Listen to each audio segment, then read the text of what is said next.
Tu vas pas devenir millionnaire en 1 an avec nous. Si c'est ça que tu veux, faut aller ailleurs. Et par contre, nous, tu garantis ailleurs où faut pas ailleurs aller pour te faire avoir. Voilà, merci. Parce que ça n'existe pas. Merci beaucoup. Voilà. Shalom. Salam. Hello messieurs. Oh. Comment allez-vous? Ça va et toi? Ça va très bien. Aquaba. Merci.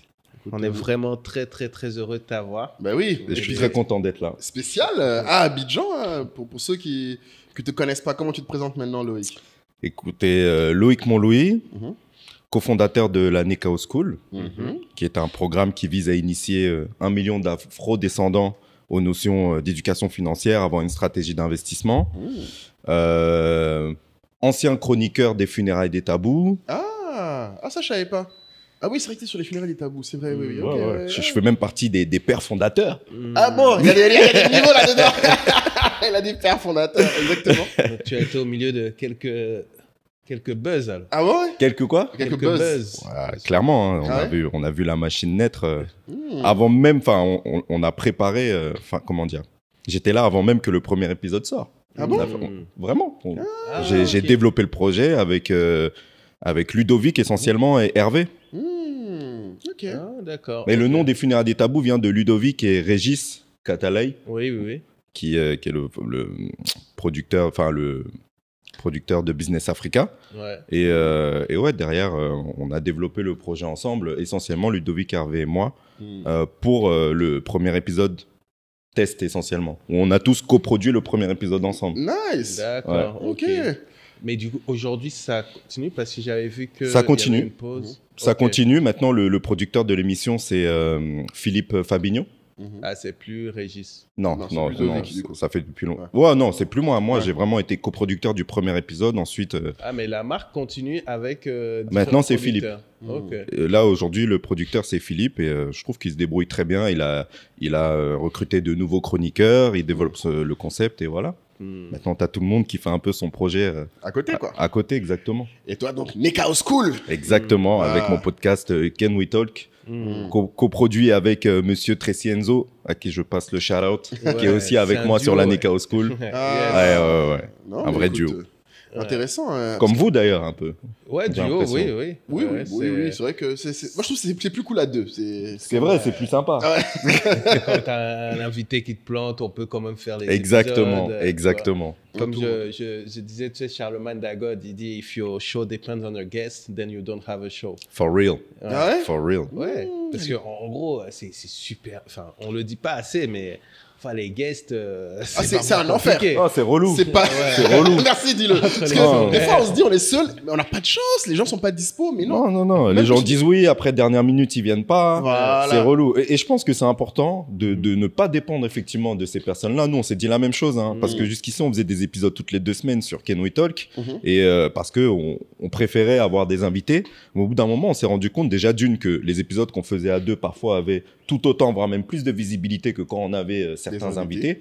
Et en plus, on prend du plaisir à discuter ensemble. Oui. Donc, en fait, c'est juste les discussions hors caméra qui sont exactement. hors caméra. Et nous, c'est comme ça qu'on a commencé, en fait. Oui, au départ. On discutait, je crois, pendant Covid, je sais pas, et c'est mon petit frère qui est un gros fan de podcast qui disait « Mais vous devrez filmer ça, vous devrez filmer ça ». Et puis, après, 2 ans plus tard, quand même, nous voilà encore.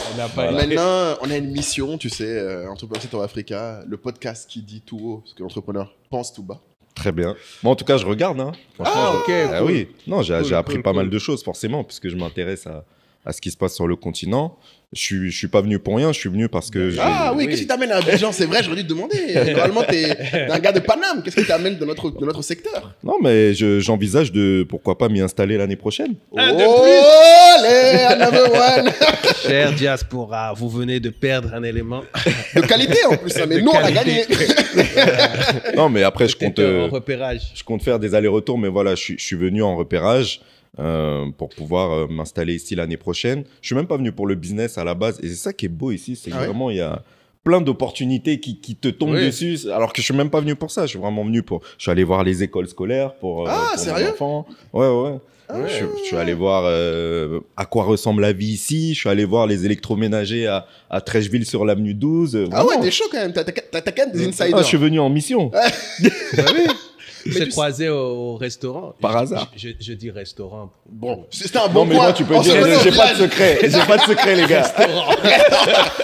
Mais il y avait un peu de secret. bruit. Il y avait un peu de bruit. Ouais, voilà. Pour ceux qui savent, c'est l'agora de nuit de Abidjan. Comme on dit à Kayi, il y a l'ITC pour le jour et l'équivalent pour la nuit. Les Exactement. vrais sauront et le mettront en commentaire. Ils savent où se retrouve tout le peuple d'Abidjan. Exactement. Mais tu sais qu'on a un programme s'installer en Côte d'Ivoire. C'est ce qu'il m'a dit. C'est ce qu'il m'a dit Fallait lorsqu'on nous s'est dire, croisés on t'aurait au donné ça. restaurant. On a... Mais on c'est ce t'aurait qu'il m'a mis dit. dedans. Ouais. Parce que je pense qu'il y a beaucoup des questions que tu te poses sur le budget, sur la famille, sur les C'est écoles. bien Sûrement. qu'ils le testent. Bon, Comme après, j'ai ça, eu pas mal de il pourra- réponses à mes questions, mais franchement, Ouais, mais on a été j'estime que j'en sais dans pas les assez. détails, hein. Ouais, C'est pas franchement, pour se la ouais. raconter, mais... Mais on a bossé. Hein. Tu On vois, a carrément franchement. dessiné la carte d'Abidjan, les zones, les loyers, les trucs. Non, Les vraiment. gars, vous m'avez convaincu. Voilà. On a bossé, donc... Non, il mais faut c'est que bien que tu ouais, regardes et tu nous laisses, dis. tu nous fais un feedback. Comme Surtout ça, que, si ouais. t'aimes, je pense qu'il y a aussi plein de gens qui Qui se pose la peuvent question. être, Avec qui grand se posent- plaisir. qui se posent la Ouais, question. ce programme. Avec grand plaisir. Ouais, en plus, vraiment, on a déjà eu 2 cohortes. Hein, donc, c'est pas. On a quand même pu Et des gens éprouver un qui peu. se sont installés, des gens qui viennent de Brazza, qui viennent de Paris, qui viennent de partout. Ouais. Mais du coup, ouais. Ça permet aux gens de s'installer, trouver du travail. Ouais. On a inclus ça, ouais. Comment Tu- trouver du travail, comment Mhm. réseauter, comment organiser la vie de famille, comment organiser un budget. Mais surtout aussi, même la question que tu te posais, à quelle fréquence venir. Ça, c'est l'un des premiers points. Exactement. Ok. C'est le Poser premier point, comment justement, ce que tu fais là. organiser sa venue. Est-ce qu'on vient avec la famille, sans la famille, à quel, etc. Selon que etc. tu es Ok. en couple, selon que tu as des enfants, selon que, tu vois, c'est pas la même chose. D'accord. Tu vois. Mais toi, pour le coup, la première étape, tu l'as vraiment faite parce que c'est vraiment ce qu'on dit. Mhm. De venir sur place pour Ouais, se tu rendre viens compte des seul, réalités. déjà. Voilà. Tu vois, tu viens regarder, tu vas visiter les écoles, etc. Donc, selon ton niveau de responsabilité, ta Mhm. démarche n'est pas la même. Exactement. Parce que si tu es seul, bon, Seul on au va te monde. recommander, viens 3 mois. Voilà.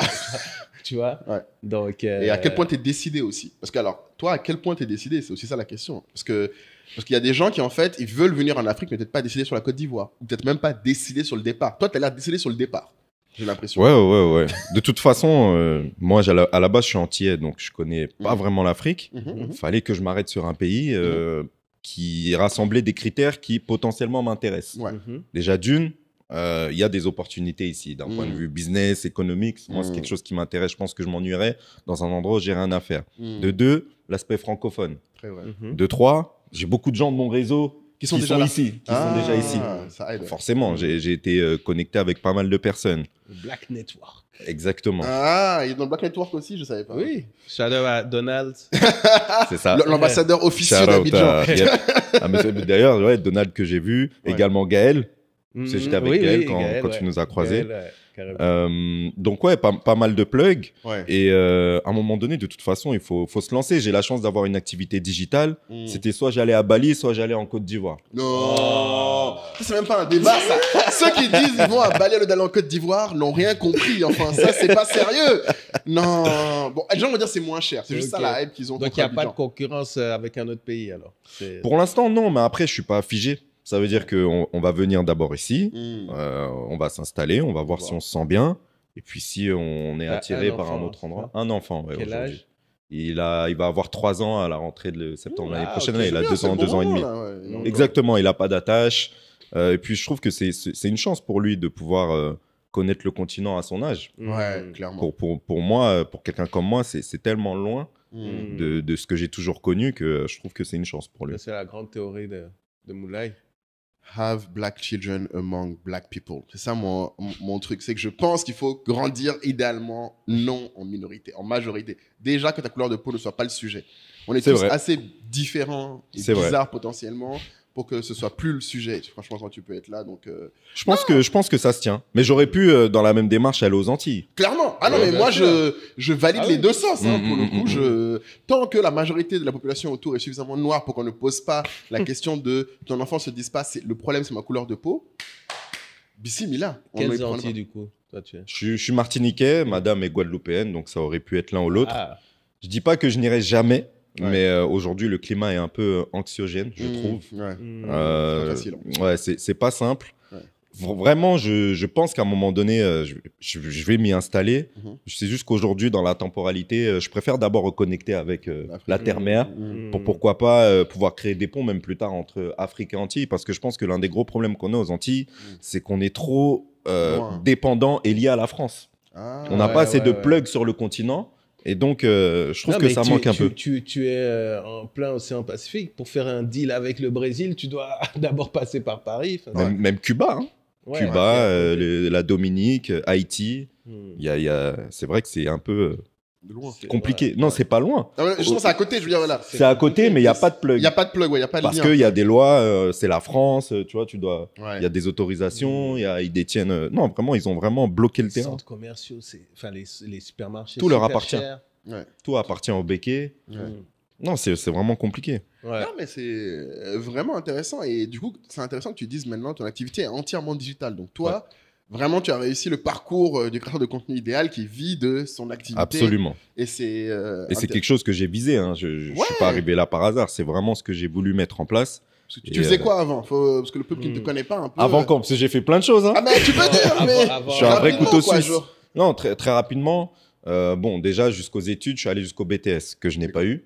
Oh! Commerce international, ouais. Okay. J'étais le seul de ma classe à ne pas l'avoir. Ouais.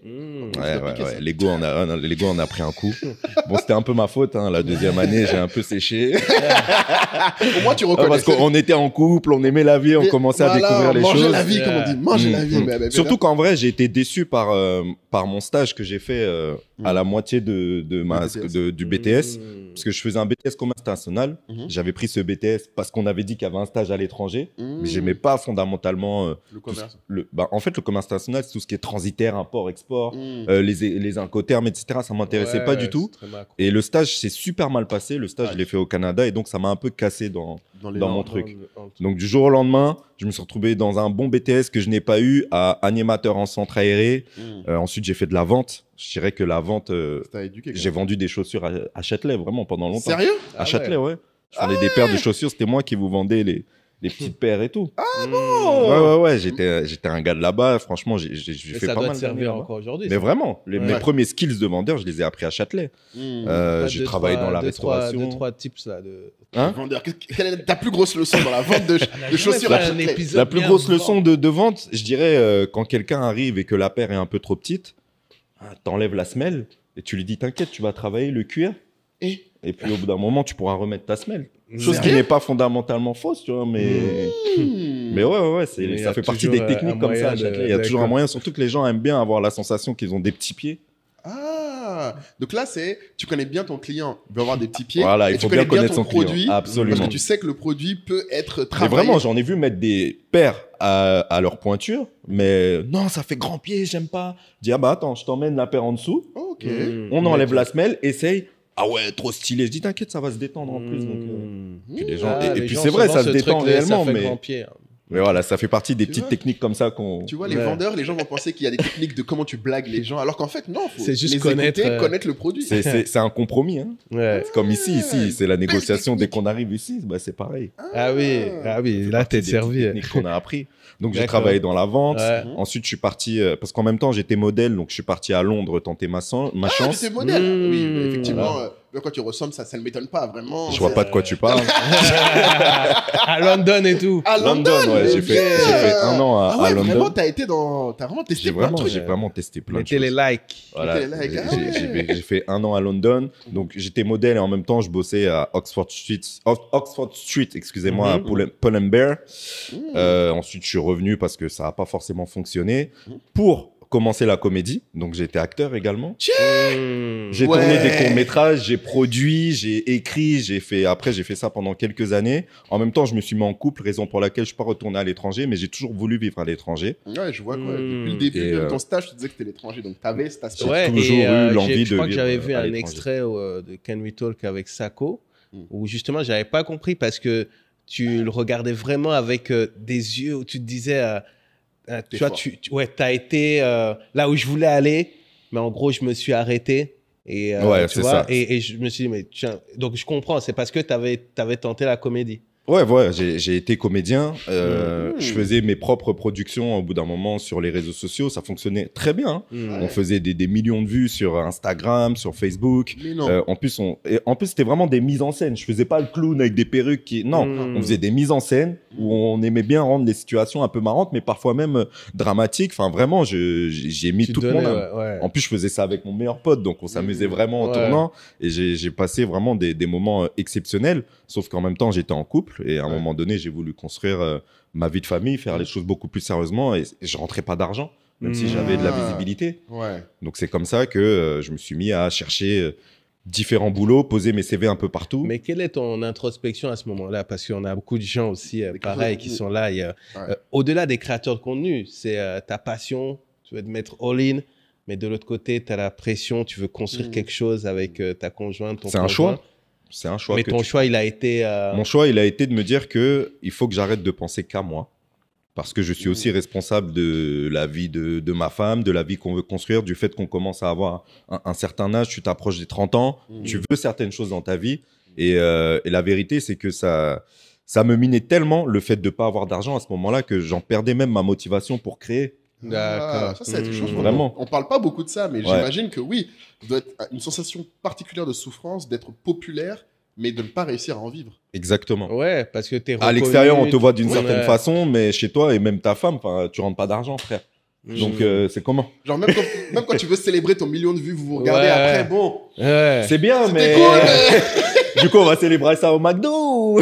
Non, c'est vraiment... Mais du coup, ouais, parce que dans beaucoup d'interviews de rappeurs, ils te le disent. Hein. Ah bon? Ils te disent, là, j'ai mon premier album qui était sorti, mais je prenais le bus. Tu vois, le temps que ça revienne, etc. Après, il y en a quelques-uns. Bon, par exemple, Lafouine, il va te dire que lui, c'était vraiment... il avait vraiment étudié le truc et il savait qu'il ne fallait pas dépenser. Donc, il avait investi directement, quoi.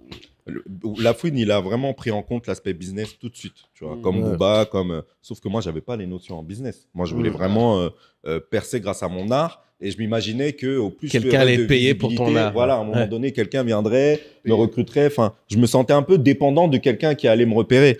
Aujourd'hui, avec du recul, j'aurais sans doute monétisé ça avec l'expérience que j'ai aujourd'hui. Plutôt. Oui. Beaucoup plus tôt. Et ouais, j'aurais monétisé quelque chose. J'aurais vendu un produit en même temps que ma visibilité. Produit digital, tu vois, les experts. Non, mais j'aurais vendu un produit. Je vois ce que tu veux dire. À cette époque-là, ouais, peut-être que... Je me serais débrouillé. Parce que quand tu as de la visibilité, tu peux vendre. Sauf que j'avais pas compris toutes ces notions-là. C'est pour ça c'est important ce que vous faites avec Nekao, parce que il y a des choses qui, pour peu de personnes, paraissent tellement évidentes qu'ils ne le partagent pas. Tu vois. Et donc, si tu avais su effectivement que la meilleure façon de monétiser peut-être ton art était de soit, je sais pas, il y a eu le business des meet-up qui est sorti, mais après, tu avais la possibilité de créer un t-shirt, tu avais la possibilité de un t-shirt, un produit événements, pour les cheveux, j'avais des locks, pourquoi pas des produits pour mes locks. Ouais, voilà. Il suffit juste de développer son... Mais tu n'as pas l'information. Et donc, on en revient justement tu te sens dépendant. À la vision que vous avez, ouais. Exactement. Et donc, à cette époque-là, je commence à trouver je cherche n'importe quel métier, je me retrouve hôte d'accueil, j'ai mon CDI, mais je me fais totalement chier. Ouais, bien sûr, j'imagine. Ouais. Je m'ennuie. À l'autre, ouais. Donc, au bout d'un moment, je quitte ça parce que je craque. Je commence le dropshipping. Donc, c'est là que je commence à développer mes premières bases. Tu quittes avant de commencer le drop? Ou bien tu fais en même temps? Je quitte et je commence le drop. D'accord, ah ouais. Je suis introduit par mon petit frère qui faisait déjà du dropshipping. Il avait pris la formation de Yomi Denzel. On voit les meilleurs, comment ça se passe, ok. Clairement, et ça m'a choqué. Quand je te dis que c'est important qu'on t'explique les bases de ce qu'est un entrepreneur depuis le mindset, bah moi vraiment le mindset à ce moment-là elle a marché. Je sais pas si vous avez vu vous avez déjà vu sa formation? Non, jamais, non justement. Jamais entendu parler mais effectivement les retours surtout. Alors là il parle moins de dropshipping. Oui, mais à l'époque c'était un petit moment. Donc c'était vraiment le dropshipping. Une amie qui était choquée parce qu'elle me disait mon petit il a 15 ans, il me montre des trucs. En fait elle dit mais elle comprend pas quoi. Comment il fait ça? Ouais.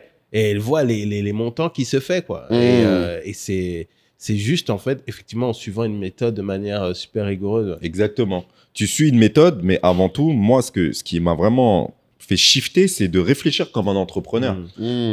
Pour moi, c'est un entrepreneur, quelqu'un qui développe son affaire, réfléchit d'une certaine façon. Quand tu es salarié, t'attends que ça vienne à toi, tu veux impressionner ton patron, etc. Mais le fait de tout faire tout seul, de développer ton mindset pour aller chercher haut, mettre une stratégie en place, viser le temps long, mais respecter les petites étapes à petite échelle. Juste avoir la détermination à toi seul que tu peux changer le monde, exactement. Ça, bah, je l'ai appris à ce moment-là. Et, dans cette formation-là, du coup, tu dis. Dans cette formation, ouais. Vraiment dans cette formation. Dans la formation, il parlait du mindset aussi. C'est la première chose dont il parle. Comme nous tous, Kai. Je pense que... Même nous. Même vous faites ça, j'imagine, chez Neka. Vous commencez par le mindset. Clairement.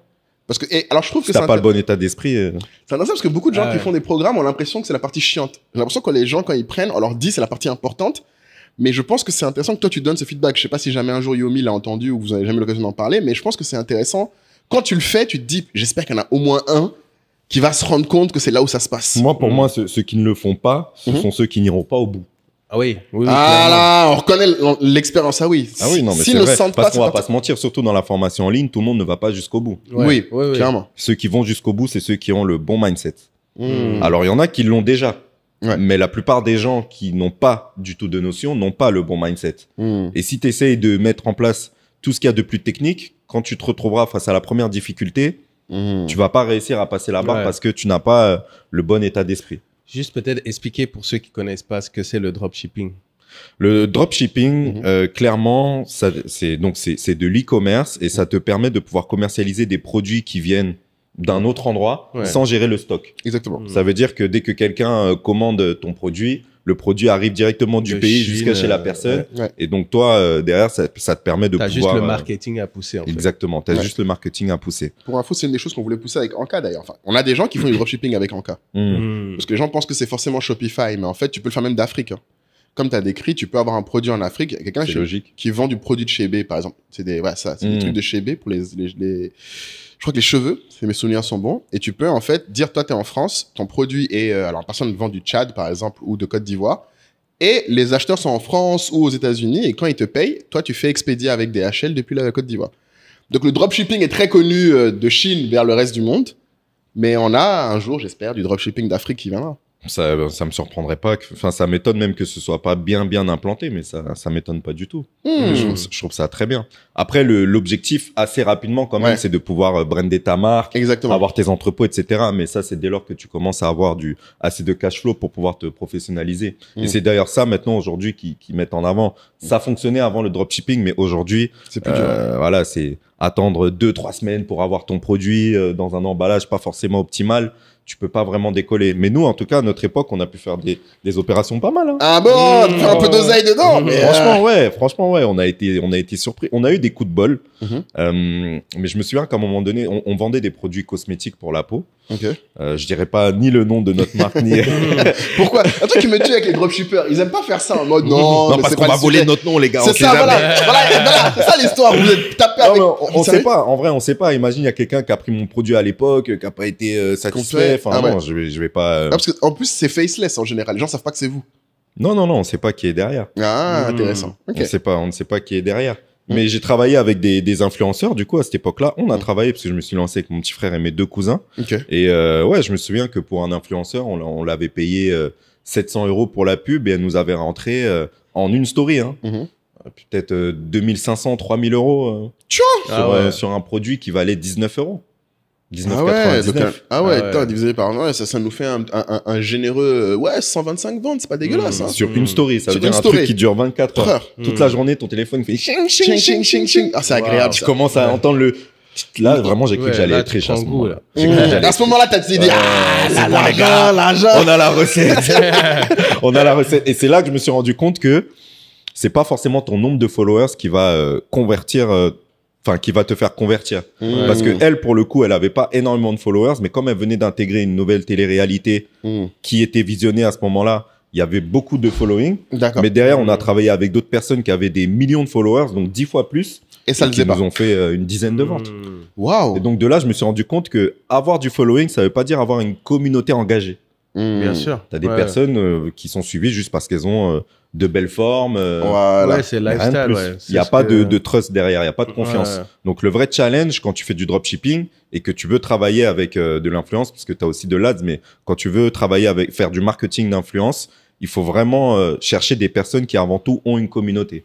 Exactement, engagé, exactement. Et Kai, tu as une grande théorie là-dessus sur qu'est-ce qui fait un influenceur avec des gens engagés. En gros, moi, ce que je vois, c'est que tu as les trendsetters, c'est ceux qui, effectivement, ils vont dans des restaurants, ils font que des stories, ils montrent leur lifestyle, et donc les gens suivent, peut-être qu'ils se projettent, ils rêvent, Et donc, ça va être les trendsetters. Et puis, de l'autre côté, tu as les content creators. C'est ceux qui se prennent la tête à créer un contenu. En général, ceux-là vont avoir une communauté peut-être moindre que les trendsetters, mais très engagés. Ouais. Ils vont créer une connexion avec leur audience.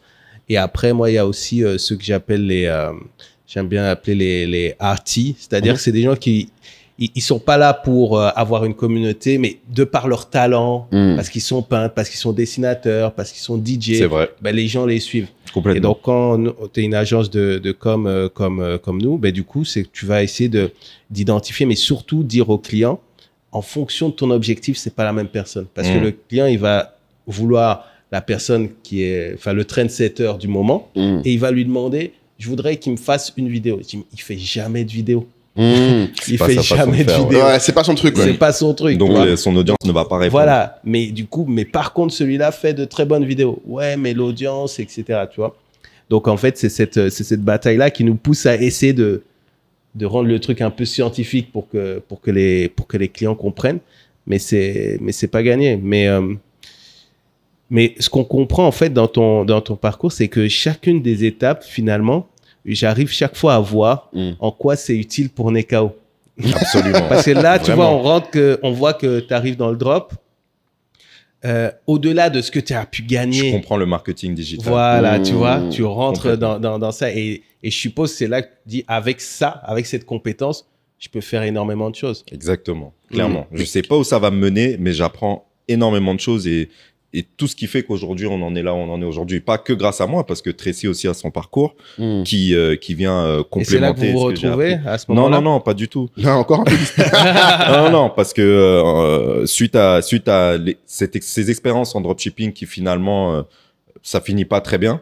On a été mis en difficulté, notamment au Covid. Là où le Covid, ça a expulsé, enfin, ça a permis à pas mal de gens de pouvoir décoller leur business. Nous, ça a tout bloqué parce qu'on a été bloqué sur pas mal de commandes en Chine. Et donc, on a dû fermer boutique. D'ailleurs, on s'est un peu démotivé. Et voilà, quoi. Et c'est suite à ce confinement que je sais que je veux faire un truc indépendant, mais je sais pas quoi. Et je me retrouve dans la gestion de patrimoine. En tant que mandataire intermédiaire en produits d'assurance. Ah, comme ça. C'est l'un des postes qu'il y avait de dispo. Je crois que c'est même eux qui sont venus vers moi. Ah bon? Ouais. Mais c'était vraiment une période où j'étais prêt à faire n'importe quoi. Je suis allé poser mes CV dans un lycée pour faire pion. Enfin, fallait que je travaille, quoi. Ah ouais. J'avais plus d'aide, plus rien. Fallait que je rentre de l'argent. Et ils me proposent un challenge où ils me disent si tu t'en sors bien, tu vas très bien gagner ta vie. Je connaissais pas du tout le monde de l'investissement ou de la gestion de patrimoine, mais j'ai relevé le challenge et c'est ça qui a fait que j'ai pu développer derrière mes compétences par rapport à mon éducation financière, tout simplement, en proposant là, tu découvres un monde plan d'épargne. Voilà, je découvre un monde en fait, et je commence à comprendre. Au plus j'en apprends, au plus je me rends compte des lacunes que j'avais d'un point de vue éducation financière. Ah, tu penses à quoi, par exemple, qui t'a choqué le plus quand t'as commencé à... Le simple fait, l'importance d'épargner. Moi, avant, j'étais quelqu'un qui consommait absolument tout ce que j'avais et c'était pas dramatique pour moi de finir mon mois à zéro tant que j'étais pas en négatif. Ah, pour toi, c'était ça, la bonne gestion financière. Oui, bah c'est oui, pas je finir m'en en sors bien, négatif. comme Ouais, je donne voilà. l'argent à personne. Comme je gagne ma vie. une grande majorité des gens. Oui. Faut être honnête. Ouais. Et donc là, je me rends compte que, en fait, si j'épargne sur tel endroit et que je peux bénéficier des intérêts composés, en plus, je peux protéger ma famille. Assurance capital décès, tiens, avec ça, s'il m'arrive quelque chose, je peux... j'apprends pas mal de choses. Le plan d'épargne retraite, j'apprends que quand tu es en profession libérale, c'est pas forcément pareil que quand tu es en salarié ou quand tu es entrepreneur. Vraiment, je commence à... Et au plus j'en apprends et au plus j'ai besoin d'en apprendre. Et au plus j'apprends, au plus je me rends compte des lacunes que j'avais, des lacunes que toutes les personnes autour de moi ont. Ah, intéressant, ouais. Et donc, je me suis Parce confronté... que tu rentres à la maison, t'en parles avec des amis, En fait, les gens en avaient marre de moi, carrément. Ouais, tout le monde. Ouais. En fait, surtout quand tu es en phase où tu apprends des choses. Déjà, j'apprenais tout ce qui est lié justement à ce monde de l'investissement. En plus, quand tu commences ce métier, le but, c'est de pouvoir convaincre des gens au téléphone de bosser avec toi. Oui, donc de prendre ton j'ai produit. développé en même temps des aspects, l'aspect commercial, où j'appelais des personnes depuis 9h du matin jusqu'à 20h le soir. Wow. C'était de très grosses journées. Franchement, je pense que ça a été la période la plus compliquée de ma vie. Ah ouais. D'un point de vue challenge. Ouais, j'ai maigri. Tu sais, quand tu te retrouves face à du non toute la journée, j'ai rien rentré pendant 3 mois. Wow. J'ai monté 3 mois. comparé à même quand tu étais vendeur de chaussures à Châtelet, tu trouvais que c'était moins pénible? Bah, j'étais salarié, donc je gagnais, même si t'avais je quand vendais même pas ton de chaussures. salaire. Ah oui, donc là, j'avais mon c'était salaire. que à la commission. Que à la commission. Quand j'ai commencé. Ah oui, ça, c'est le vrai commercial. Ça. Ah, D'un le côté, couteau entre les dents. En fait, tu t'enrichis quand même. Parce que de la connaissance, tu te dis. Je là, il y a un m'enrichis, monde, je développe mais de l'autre, des compétences commerciales, mais en même temps, je rentre rien, je suis toujours en couple et il faut. Et je remercie madame parce c'est qu'elle ce que a j'allais été, dire. Madame, là, elle elle a a vécu été des solide, là. épisodes. elle a eu confiance en moi. Je m'étais fixé une deadline de 3 mois et j'ai signé juste avant la deadline l'un des plus gros contrats de l'année. Ah ouais? Wow. Ouais. L'entrepreneuriat, ça suffit. Ah, vous attendez que je me prenne le pot dans la figure, hein? Bien sûr. Pourquoi pas, entre-temps, prendre le programme Épargner et investir en Afrique, même sans y vivre? Et je vais vous dire pourquoi. Parce que c'est vrai qu'on est un peu fatigant à toujours parler d'entrepreneuriat et que trop de gens voient l'entrepreneuriat comme la seule façon en Afrique d'avoir de l'impact. Alors qu'en réalité, même sans vivre en Afrique, vous pouvez aider l'Afrique à se développer en investissant votre épargne. Et la meilleure partie, c'est que cette épargne que vous avez mis de côté, aujourd'hui, elle doit faire quoi? 3% des petits comptes d'épargne placement basiques. Là, vous pouvez faire jusqu'à 20% que moi j'ai fait en plaçant, mais vous pouvez faire beaucoup plus avec l'accompagnement qu'on offre aujourd'hui dans ce programme avec des experts comme l'école de la bourse ou le livret cash de Laetitia Cho. Et surtout, on vous partagera sur une formation de 4 heures tout ce qu'il faut pour naviguer en fait les marchés financiers, ETF, FCP, SGI, comment faire pour investir en Afrique si on n'a pas forcément un compte bancaire là-bas. Tout ça, on y répondra. Et le mieux, c'est que si vous prenez le programme, vous avez aussi accès à la tribu SOA et un accès à un rendez-vous mensuel avec Kai et moi qui allons aussi investir en même temps que vous. Donc, si tout ça vous intéresse, faites-le maintenant avant que ce pot me pète la figure. Et c'est comme ça que derrière, j'ai pu m'installer tranquillement dans ce métier, continuer à pouvoir me développer. Et c'est à travers ça que j'ai rencontré Tracy un peu plus tard. Ok, mais juste pour... parce qu'on entend souvent ce terme gestionnaire de patrimoine. Est-ce que tu peux expliquer pour les gens pourquoi ou pourquoi pas c'est intéressant pour eux de se rapprocher de gens qui sont dans ce milieu-là? Que ça soit dans leur banque, que ça soit des... Déjà, ce qu'il faut comprendre, c'est que ton banquier n'est pas ton conseiller. Le banquier, parce que c'est ce que tout le monde croit. Oui, j'ai besoin de conseils en finance, je veux voir mon banquier. Un banquier, c'est un salarié qui travaille pour son entreprise, donc dans l'intérêt de son entreprise, qui est la banque. Il ne travaille pas dans l'intérêt du client. Même s'il n'est pas forcément là pour te piéger, il ne va pas te conseiller au mieux. Il a un objectif qu'il doit remplir, ouvrir tant de livret A, ouvrir tant de PEL. Voilà, donc il travaille dans l'intérêt de son entreprise. Un conseiller en gestion de patrimoine va travailler dans l'intérêt de son client. Après, il y a plusieurs types de conseillers en gestion de patrimoine. Tu peux en trouver parfois dans des banques privées. Faut avoir l'argent pour. Ouais, voilà, c'est ça. Faut avoir du capital. Ou tu peux en trouver plus en indépendant, à l'image de ce que je faisais. Mais en indépendant, est-ce que c'est abordable pour madame, monsieur, tout le monde de prendre un conseiller? À la base, quand j'étais commercial, les gens ne payaient pas. C'était à moi de convaincre les gens pour bosser avec moi. Donc, quand tu es indépendant, en tant que conseiller en gestion de patrimoine, tu gagnes ta vie sur les produits que tu places. Le client ne paye pas pour avoir rendez-vous avec toi. Donc, en soi, aujourd'hui, tu peux t'orienter vers un conseiller en gestion de patrimoine en indépendant sans payer. Oui. D'accord. Parce qu'en fait, tu ne payes jamais lui. Tu vas payer sur les produits que tu mets en place, avec des frais d'entrée, des frais de gestion, etc. D'accord. Donc, déjà, si vous êtes en face d'un conseiller en patrimoine qui veut vous prendre des sous upfront, il faut peut-être réfléchir à 2 fois et plutôt aller vers certains qui s'engagent sur... Ça dépend. Il faut se renseigner. Ouais, ça dépend. A priori, si vraiment il te demande ce conseiller en gestion de patrimoine te demande de l'argent, c'est qu'il est bon, qu'il a beaucoup de clients et que effectivement, généralement, je dirais que quand un conseiller en gestion de patrimoine ne te demande pas d'argent, c'est qu'il est moins reconnu que celui qui va te demander des frais. D'accord. En général. En général, ouais. Ok. Et donc, du coup, c'est comme ça que vous dites qu'il faut faire un EKO School, du coup? C'est pas comme ça, mais c'est comme ça que je me rends compte qu'il y a des lacunes. À un moment donné, j'ai été piqué dans mon ego parce que forcément, au début, quand je commence mon métier, j'arrive à convaincre mes clients au téléphone. Et donc, voilà, j'avais un portefeuille assez vaste et essentiellement caucasien. Et au bout d'un moment, j'avais toujours ma communauté sur les réseaux sociaux que j'ai réussi à créer grâce à l'aspect comédie. Mais je postais plus grand-chose. Et à ce moment-là, il y a quelqu'un qui vient nous enseigner qui vient nous apporter des clés pour pouvoir trouver des clients sur les réseaux sociaux. avec sa boîte. Et cette personne, c'est Charles, donc Tracy. Ah, Tracy, c'était ça son... Il avait sa boîte, en fait, et il venait dans différents cabinets pour enseigner des... Quoi. Voilà, c'était exactement ça.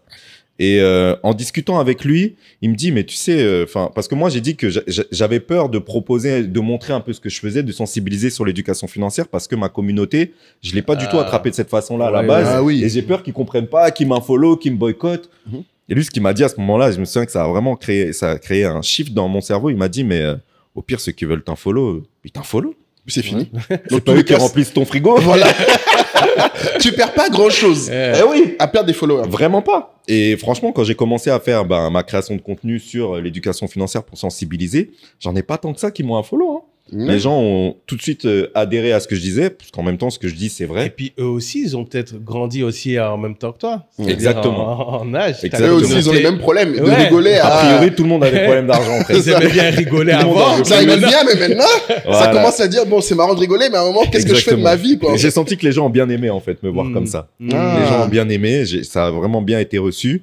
Et là, je me suis confronté au marché. Déjà, je me suis rendu compte que suite à ça, 99% des personnes qui venaient vers moi étaient de la communauté. Et derrière, quand je me mets à travailler donc avec les personnes de la communauté, dans mon cabinet, on me fait comprendre que tu sais, tu devrais pas trop travailler avec avec les noirs parce que déjà d'une en général, ils comprennent pas trop ce qu'ils mettent en place, donc ils ne tiennent pas à leurs engagements et ce sont pas des gens très sérieux. Et là, ça m'a piqué dans mon ego. Ah oui, non, là, il y a de quoi être un peu outré, effectivement. Et c'était pas du racisme. Non, c'était pas méchant.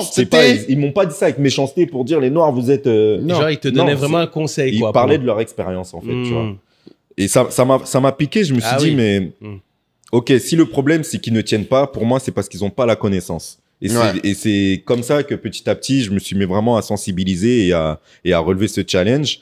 Dans ce même temps, vers cette même période, le premier épisode des Funérailles des Tabous sort. Ah, ok. Donc là, tu commences à avoir un peu d'exposition encore. Du jour au lendemain, je passe même comme un référent dans la communauté en matière d'éducation financière. Presque, hein, parce que les Funérailles des Tabous, on a tapé fort dès le premier épisode. Le premier épisode est sorti début janvier 2022 et on a tout de suite tout explosé. Et donc, ouais, là, il y a une grosse demande encore plus qui a été présente. Et quels sont justement, c'est intéressant là, quels ont été les messages qui ont vraiment impacté en fait? Qu'est-ce qui fait que ça a été fort, le fait que tu prennes la parole sur ce sujet-là? D'éducation financière. À travers les Funérailles des Tabous, à travers mon contenu personnel. J'ai envie de dire les deux, mais comme tu parles de Funérailles des Tabous, je suppose qu'il y a certaines choses que tu as dit qui sont remontées. Qu'est-ce qui a résonné le plus de ton expérience à ce moment-là? En fait, c'est marrant parce que dans les Funérailles des Tabous, dans la plupart des émissions, je parle presque pas. Ah, tu parlais pas de ça dans le premier épisode, d'accord. Non. Le premier épisode qui sort, c'est avec Claudicia, où on parle... Ah oui, je me souviens. Voilà. Oui. Le second, c'est Sommes-nous des Français d'Afrique ou des Français... Sommes-nous des Français d'Afrique ou des Africains de France? C'est plus Mais en fait, je pense que les gens ont juste bien aimé ma façon de penser. Parce que je suis toujours resté authentique, j'ai jamais été dans une volonté de m'imposer face à quelqu'un, mais juste le simple fait d'exprimer mon avis avec transparence, ça a créé de la trust, je pense, auprès des personnes qui, en voyant, étant donné que j'étais étiqueté conseiller en gestion de patrimoine sur l'émission, derrière, les personnes sont venues se renseigner pour savoir qui j'étais, sont arrivées sur mes réseaux. Et là, ils ont vu le contenu que tu avais déjà fait, que je faisais du contenu sur l'éducation financière et donc m'ont approché.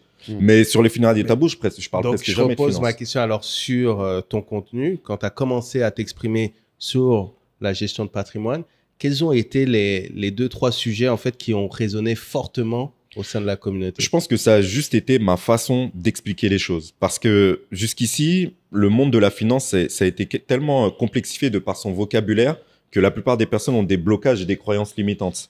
Et étant donné que moi, j'ai appris énormément en très peu de temps, j'ai su vulgariser puisque je sais comment m'adresser à quelqu'un qui n'y comprend rien. J'y comprenais rien moi-même. Donc, le simple fait de vulgariser et la façon de m'exprimer, peut-être, ça a créé du trust. Et c'est quoi les pensées limitantes les plus récurrentes? Marquantes. J'y comprends rien, c'est risqué, je vais perdre mon argent, faut attendre d'être riche et d'avoir beaucoup d'argent pour mettre une stratégie d'investissement en place. Ah, très vrai ça. Mais justement, celle-là, là, c'est vrai qu'on l'entend beaucoup. Là. Il faut attendre d'être riche pour mettre une stratégie en place. Qu'est-ce que tu réponds à ça? C'est faux.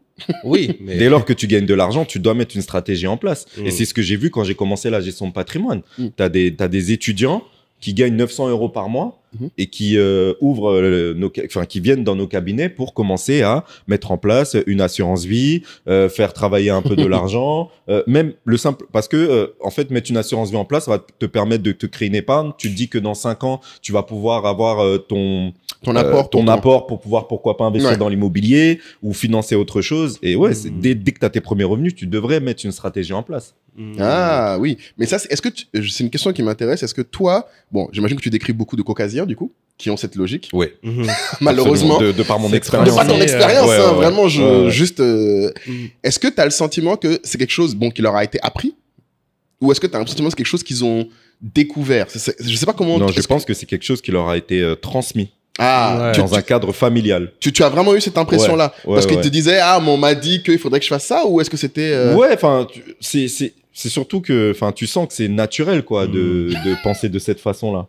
Et est-ce que tu penses à s'inscrire? Alors, j'ai deux autres questions. Parce que moi, pour moi, ça se transmet dans les familles. Dans les familles, ouais. D'ailleurs, on est éducation financière. Oui, donc, par défaut, c'est l'éducation. Ouais. Et même quand c'est fait de manière indirecte, c'est-à-dire que parfois, les parents, même, c'est pas qu'ils posent l'enfant en disant écoute, va falloir que tu fasses ça, ça et ça. Mais quand papa et maman, ils en parlent dîner, l'enfant, il est là, il retient. Exactement. Là où moi, mes parents, quand j'étais petit, parler d'argent avec les enfants, ça ne nous regarde pas. Ouais. Ah, c'est pire que ça, oui.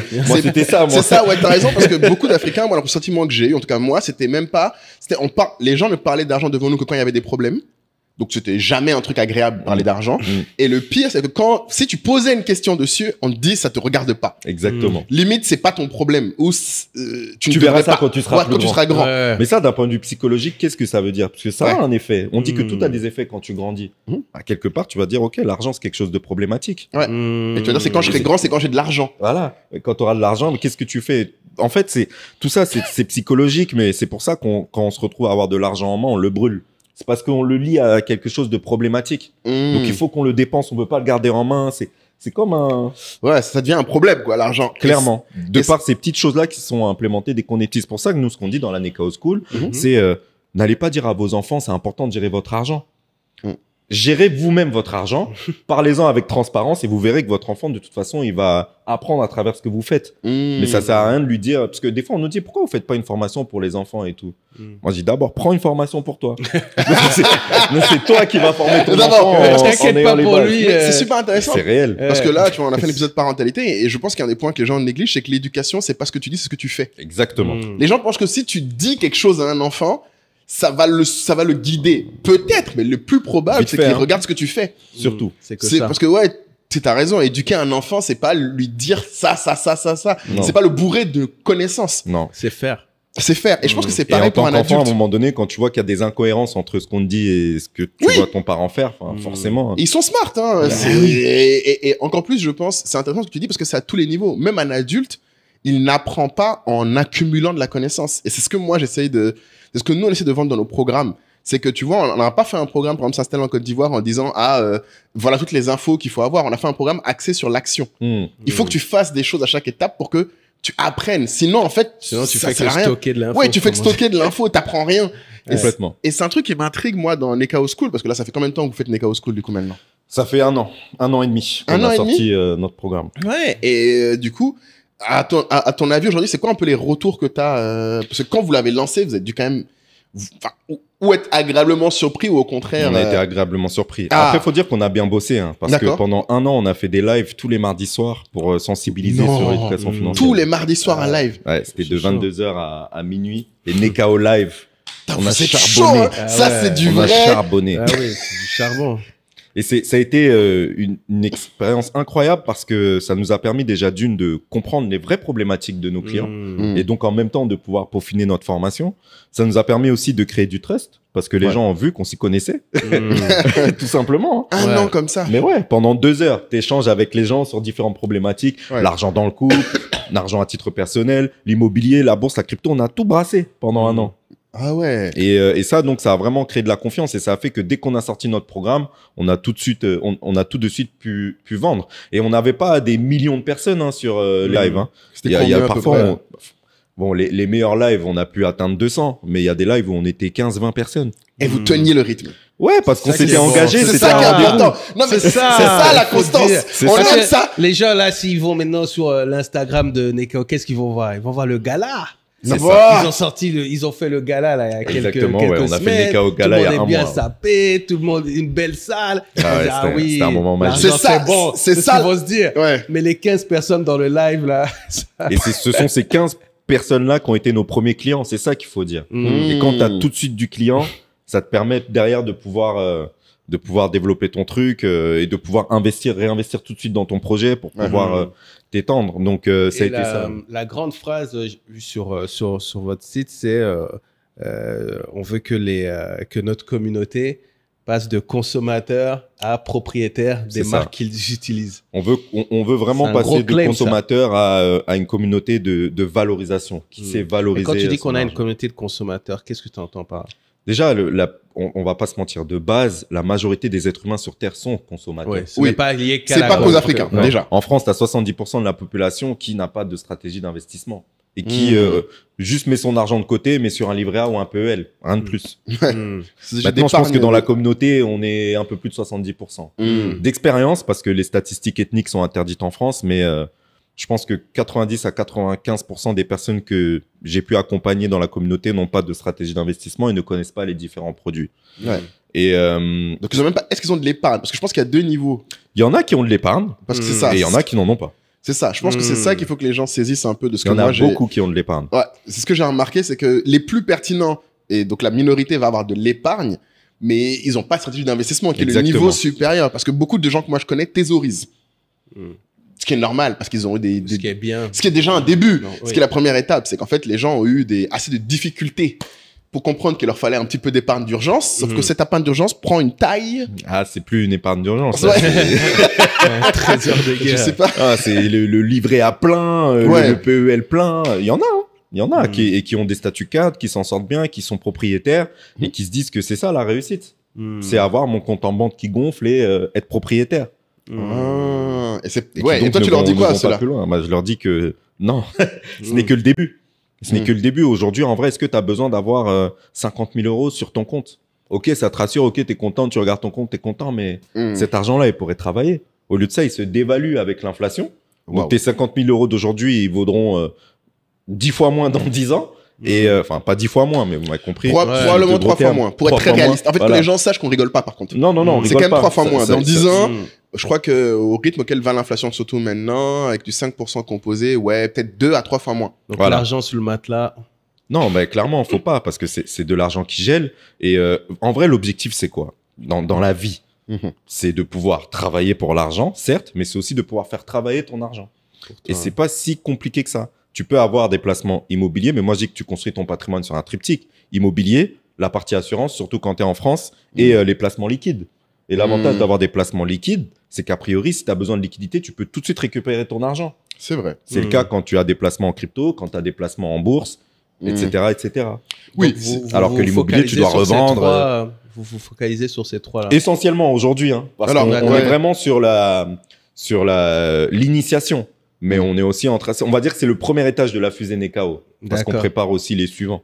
Qui seront plus destinés à... Qui sont plus aguerris, peut-être? Non, pas avec des gens qui sont plus aguerris, parce que notre but, c'est vraiment de pouvoir... toucher tout le monde. Il veut faire 1 million de personnes. Hein. Ouais, il t'a dit 1 million, donc on reste concentré. Exactement. Mais c'est de pouvoir, dès lors qu'on a expliqué la base, créer des vrais véhicules qui serviront soit la communauté ou soit le continent. Ce sont des choses, d'ailleurs, qu'on a commencé à développer, notamment avec Ibrahima Sissoko. Je ne sais pas si vous voyez qui c'est. Non, tu ne connais pas non plus. C'est un mec qui a plusieurs startups derrière lui. Je pense qu'il pèse pour 35 millions d'euros de chiffre d'affaires à l'année. Il est passé chez Tanguy, effectivement. Oui. Il est essentiellement dans tout ce qui est tech, etc. Ok, c'est bizarre. Et donc, ouais, on est en train en ce moment de discuter avec lui. On a créé déjà un véhicule qui s'appelle Nekao Capital. Et le but, c'est de pouvoir... Ah, ça m'intéresse, ça, ok. Ah ouais, mais tu peux en dire plus, hein? Non, ça va venir. Pour l'instant, stay tuned. Abonnez-vous à Nekao School. Mais c'est intéressant parce que ce que tu décris là, nous, c'est un truc, je pense justement, que nous, on voulait développer aussi. Donc, il faudra peut-être sûrement qu'on en parle. Et je pense que ce podcast est une bonne occasion. C'est que nous, on voulait justement aussi dans les placements liquides, je trouve qu'ici, il y a des placements liquides en Afrique avec des retours incroyables. C'est-à-dire qu'on a des placements liquides. C'est ce que j'ai vu en très peu de temps. T'as vu, hein, on a du 10-30% annuel, très liquide, et qui, en plus, moi, ce que j'aime beaucoup dans ces placements-là, c'est qu'ils te poussent à avoir une forme d'attachement à ce qui se passe là. C'est-à-dire que tu as un impact réel. C'est-à-dire que ton argent taffe sur des boîtes ici qui emploient, qui grossissent, etc. Et qui, en plus, je veux dire, ne demandent pas une grosse compétence. C'est juste une mise en place et c'est comme tu placerais dans ton livret A, tu peux placer ici, en fait. Exactement. Et on a pas mal de gens de notre audience donc, qui est la diaspora, qui a plusieurs fois demandé justement comment faire pour investir sur les marchés africains. Sans y être. Voilà, sans y être. C'est dans cet état d'esprit-là que je suis venu ici aussi. Hein. C'est déjà d'une que moi-même, ce sont des questions que je me pose. Mais moi, j'ai des solutions. On va te poser des solutions. C'est très bien. Et l'idée, c'est de pouvoir permettre à mes clients qui sont dans la diaspora de pouvoir investir ici, parce que la volonté est là. Les gens veulent investir sur le continent, mais niveau confiance, niveau connaissance, voilà, enfin, ils se sont déjà fait avoir en ayant investi dans des terrains, etc. Ce serait intéressant d'avoir ton avis. Et donc, le but, c'est de pouvoir créer des ponts de confiance et de pouvoir... Donc, si vous avez déjà des... on a un programme qui va arriver, là, tu nous chauffes, là, on va lancer ça. un programme d'initiation, mais en fait, l'idée, ce serait plus qu'un programme, c'est que dans l'action. Voilà, on aille avec les gens. Nous aussi, aller avec les gens. Nous aussi, on veut être élèves, apprendre et faire, tu vois. Donc, on est d'accord. Créer une communauté, mais c'est l'idée. Imaginez, on arrive à 1 million d'afro-descendants qui placent. Ça va changer quelque chose. Ça va tout changer. Clairement. Parce que je sais qu'aujourd'hui, on dit beaucoup qu'on a besoin d'une élite forte, etc. Mais moi, je pense que le vrai cheat code dans notre communauté, il se place au niveau de la masse. Dans quelques années, on sera la population la plus nombreuse sur Terre. On voit très bien les systèmes de tontine, ça fonctionne très bien entre nous. Il y a beaucoup de richesses sur notre continent. Moi, je pense vraiment que c'est la masse qui va considérablement changer les choses sur les années à venir, mais il faut créer les véhicules, les choses simples. Bien sûr. Et je pense que très simple, comme tu dis. C'est Charles qui répondait à une question qui disait, mais c'est plus simple de trouver 10 personnes qui ont 100 000 que trouver 1 million de personnes qui ont 1. Et on disait, parfois, selon ta vision, tu dois faire le sale boulot. Tu dois passer parfois par le chemin le plus compliqué. Exactement. Et vous, votre vision, c'est la masse. Et on vise le temps long, on a le temps. Voilà, c'est ça. Mais qu'est-ce qui vous donne le temps? C'est intéressant parce que je sais pas comment, c'est intriguant peut-être. Est-ce que tu expliques comment Nekao School, comment vous rémunérez? Qu'est-ce qui vous permet d'avoir ce temps long? Parce que beaucoup de gens doivent se dire, et je pense que dans la gestion financière, c'est un peu le gros sujet, c'est que les gens se disent, mais comment eux, ils fonctionnent? En fait, parce que je pense qu'il y a une question aussi de se dire, comment ils sont périns? C'est ça qui les rassure, je pense, beaucoup les gens. En 1 an, on a 400 personnes qui ont rejoint notre programme. Donc aujourd'hui, on arrive à vivre avec la Nekao School. Je peux pas te sortir les chiffres, mais on communiquera dessus dans quelques temps. Ah, super. Ouais, c'est vraiment intéressant, je pense, pour rassurer les gens, je pense. De toute façon, on n'a même plus besoin de rassurer les gens. Le Nekao Gala, les gens étaient là. Et c'est aussi pour ça qu'on a fait le Nekao Gala. On n'a pas fait le Nekao Gala pour gagner de l'argent. On l'a fait parce qu'on est conscient du fait qu'on a une activité digitale et que dire qu'on a 400 personnes dans notre formation, ce n'est qu'un chiffre. Mais sauf que se retrouver avec 300 personnes lors du gala, ça a permis de créer de la confiance. Avec des Nekains qui étaient présents, qui ont pu du coup témoigner de leur expérience dans la Nekao School. Et ça a été vraiment un moment exceptionnel. Ah ouais, j'imagine. Et du coup, vous, au final, comme ça, ces 300 personnes, quels ont été, je pense, les plus gros 400. Succès pour toi, tu dirais, ou 400 le truc, c'est que, étant donné que nous, les stratégies que l'on met en place, c'est essentiellement sur du temps long, on est très clair avec les gens. C'est pas la première année où vous verrez tout de suite. Tu vas pas devenir millionnaire en 1 an avec nous. Si c'est ça que tu veux, faut aller ailleurs. Et par contre, nous, tu garantis ailleurs où faut pas ailleurs aller pour te faire avoir. Voilà, merci. Parce que ça n'existe pas. Merci beaucoup. Voilà. Parce que moi, c'est ça ma hantise. Les gens me disent un millionnaire en 1 an, je fais non. En vrai, c'est ça la bonne réponse. Oublie, non. Généralement, ce que je dis, c'est que si quelqu'un te promet ça, cours dans le sens inverse. C'est qu'il veut t'arnaquer, ça n'existe pas. Mais c'est ça qu'on apprend justement, c'est à mettre des stratégies en place sur du temps long. Par contre, ce qu'on garantit aux personnes, c'est que si vous suivez notre méthode, vous allez vous enrichir avec le temps. C'est clair et net. Et depuis le day one, parce qu'on optimise ta gestion financière personnelle, tout de suite, ça a un impact. Et derrière, tu commences à placer ton argent sur les marchés. Et quand on voit, surtout en ce moment, comment les marchés se portent, toutes les personnes qui ont intégré notre formation ou qui ont investi ont gagné beaucoup d'argent. Ah oui, là, c'est le bon moment. Là, le marché est boule de chez boule. Le S&P 500, il a fait son record là sur 1 an, par exemple. Ouais. Waouh.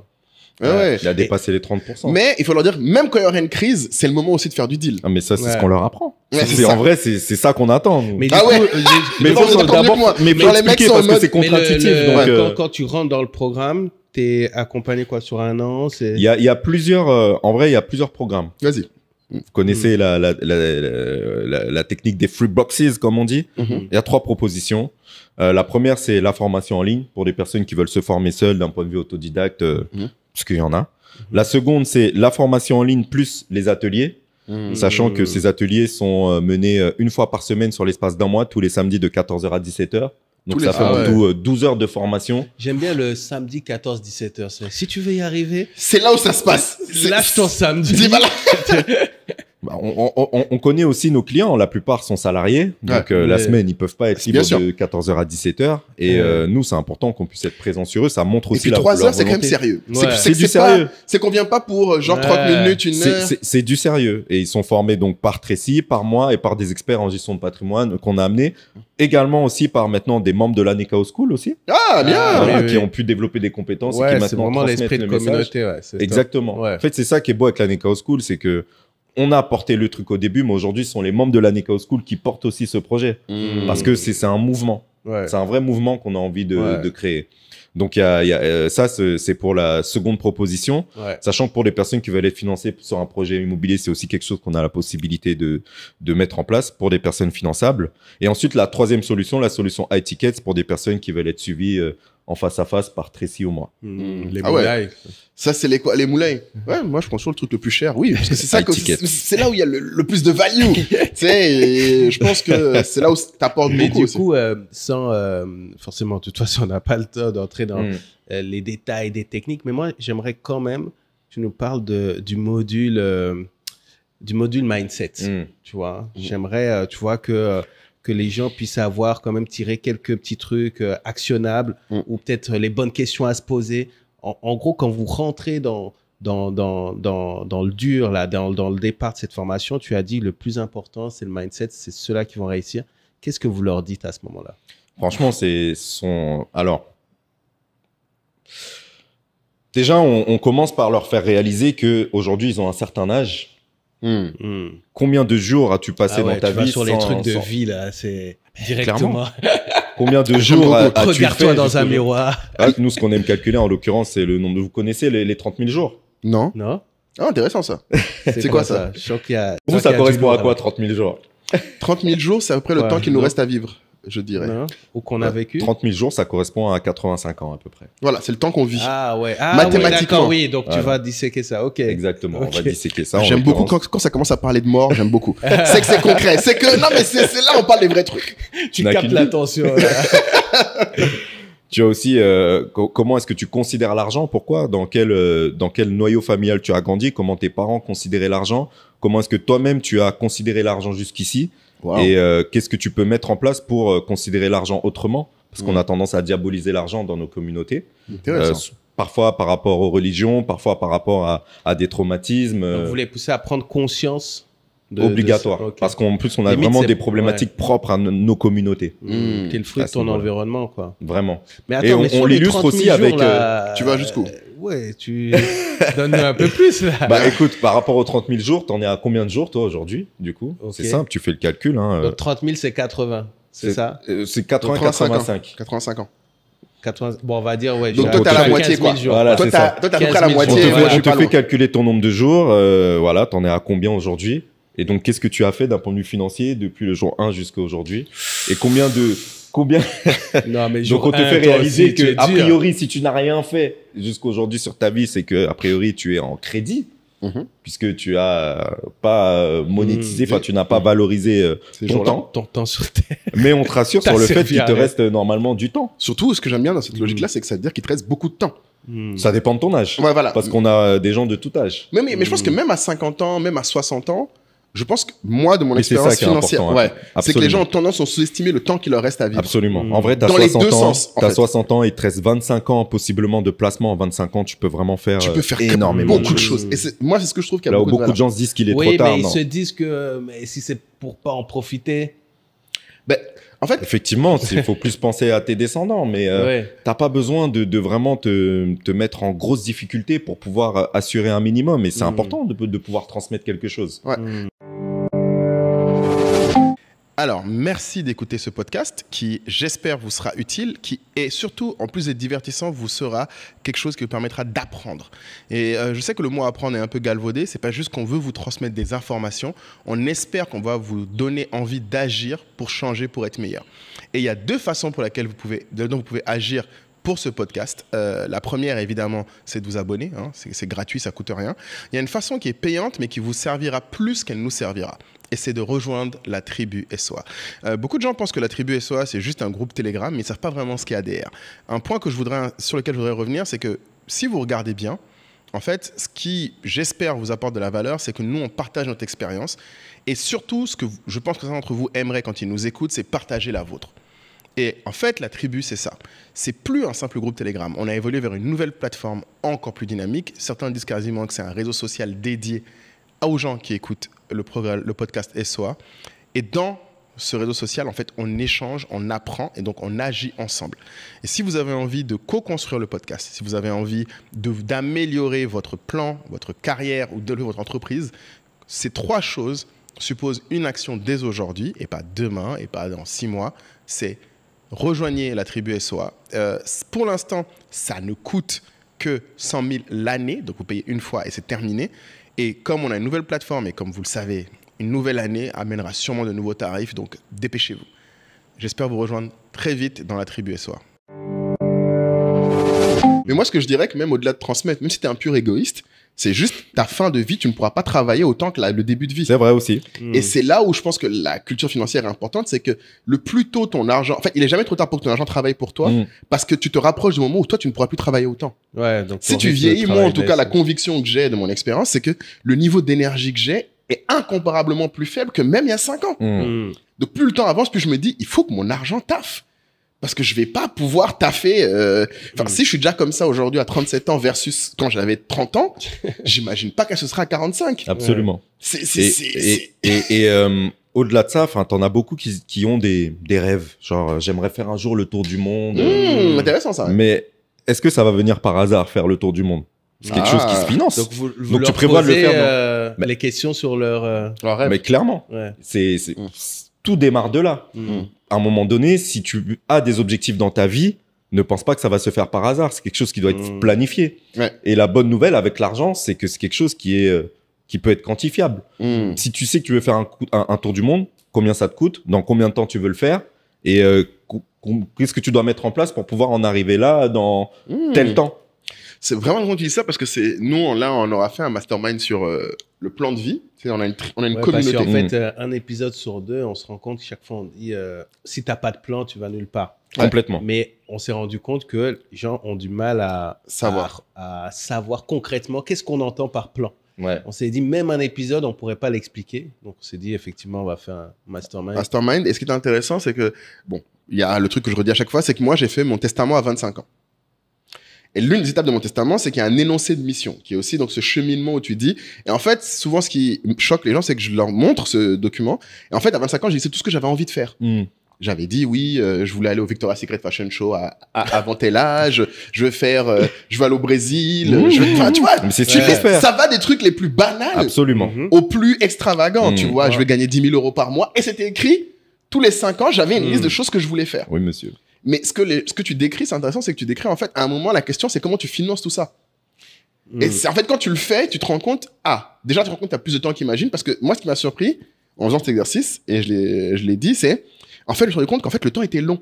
Je me suis rendu compte qu'en fait, une fois passé 40 ans, j'avais pas d'idée. En fait, à 25 ans, les 15 prochaines années, j'avais plein de projets. Une fois passé 40 ans? Ouais. T'as 40 ans passé, toi? Non, pas encore. Ah, ok, mais à d'accord, l'époque. Non, mais il disait à 25, quand il faisait ses plans, il arrivait à 40. Ah oui, d'accord, par rapport En au plan que 40 ans, t'avais il fait, avait d'accord, ok, fini j'ai le compris. game.